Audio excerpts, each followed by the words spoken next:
ভারত থেকে নেমে আসা ঢল ও টানা কয়েকদিনের ভারী বর্ষণে স্মরণকালের সবচেয়ে ভয়াবহ বন্যার কবলে পড়েছে ফেনী ও নোয়াখালী সহ দেশের ৮টি জেলা। এতে ভয়াবহ মানবিক বিপর্যয়ের শিকার হয়েছে ফেনীবাসী। ফুলগাজী উপজেলার ৪০টিরও বেশি গ্রাম প্লাবিত হয়েছে। পরশুরামের পৌর শহর সহ ৪৫টির বেশি গ্রাম পানিতে তলিয়ে গেছে। বন্ধ হয়েছে সব ধরনের যোগাযোগ ব্যবস্থা।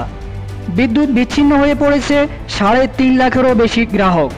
চরম দুর্ভোগ ও আতঙ্কে দিন কাটছে স্থানীয় বাসিন্দাদের।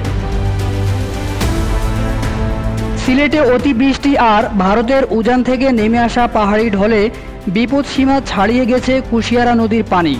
বৃহস্পতিবার সকালে সিলেট পানি উন্নয়ন বোর্ড এমনটা জানিয়েছে।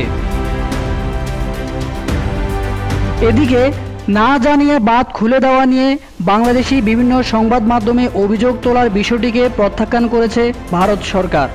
ভারত সরকারের বিবৃতিতে বাংলাদেশের বন্যা পরিস্থিতি নিয়ে উদ্বেগ প্রকাশ করে বলা হয়েছে, ইডেন বে কক্সবাজার সমুদ্র সৈকতের উপর নিজেদের একটি ঠিকানা। মাত্র ৫ লাখ টাকায় আপনিও হয়ে যেতে পারেন এই হোটেলের মালিক। ইডেন বে, আ কনসার্ন অফ ভাইয়া হোটেলস। বাংলাদেশ ও ভারতের মধ্যে দিয়ে প্রবাহিত গোমতী নদীর পার্শ্ববর্তী এলাকাগুলোতে গত কয়েকদিন ধরেই ভারী বৃষ্টি হয়েছে। মূলত বাঁধের নিচের দিকে পানি প্রবাহের কারণেই বাংলাদেশে এই বন্যা হয়েছে। ২২শে আগস্ট সকাল থেকেই সামাজিক যোগাযোগ মাধ্যমে ভারতের ১৯শে আগস্টের বৃষ্টির পূর্বাভাসের কথা উল্লেখ করে অনেকে পোস্ট দেন। ভারত আগে থেকেই পরিস্থিতি জানিয়েছিল। এ বিষয়ে নদী গবেষক শেখ রোকন বলেন, সুনির্দিষ্টভাবে ডম্বুর ও কলসি ড্যাম ও ব্যারাজের গেট খোলার তথ্য জানায়নি। ভারত যেটা জানিয়েছে সেটা হলো বৃষ্টিপাত ও বন্যার তথ্য।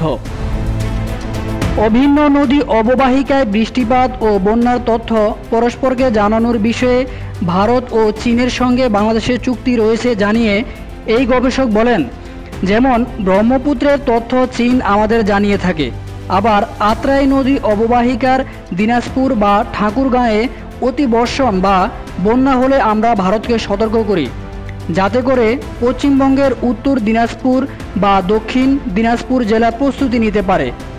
এক্ষেত্রেও ভারত ত্রিপুরায় অতি বৃষ্টিপাত ও বন্যার তথ্য জানিয়েছে, কিন্তু সুনির্দিষ্টভাবে ডম্বুর ও কলসি ড্যাম বা ব্যারাজের গেট খোলার তথ্য জানায়নি। ভারতীয় পররাষ্ট্র বা আবহাওয়া দপ্তরও সেটা দাবি করেনি। এই যে ড্যাম বা ব্যারাজের গেট খোলার তথ্য জানায়নি, সেটাই বন্যাটিকে দ্রুত বিপর্যয়কর করে তুলেছে। দুর্যোগ ব্যবস্থাপনা ও ত্রাণ মন্ত্রণালয় বৃহস্পতিবার এক তথ্য বিবরণীতে জানায়, বন্যায় ৮টি জেলার প্রায় ২৯ লাখ মানুষ ক্ষতিগ্রস্ত হয়েছেন। তাদের মধ্যে বন্যার পানিতে ডুবে ২ জনের মৃত্যু হয়েছে বলেও জানানো হয়।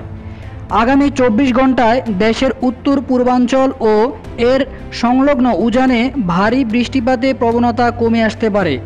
এ সময় উত্তর পূর্বাঞ্চলের মৌলভীবাজার ও হবিগঞ্জ জেলার মনু, খোয়াই, দলাই নদীগুলো সংলগ্ন নিম্ন অঞ্চলের বন্যা পরিস্থিতি প্রাথমিকভাবে স্থিতিশীল থেকে পরবর্তী সময়ে উন্নতি হতে পারে।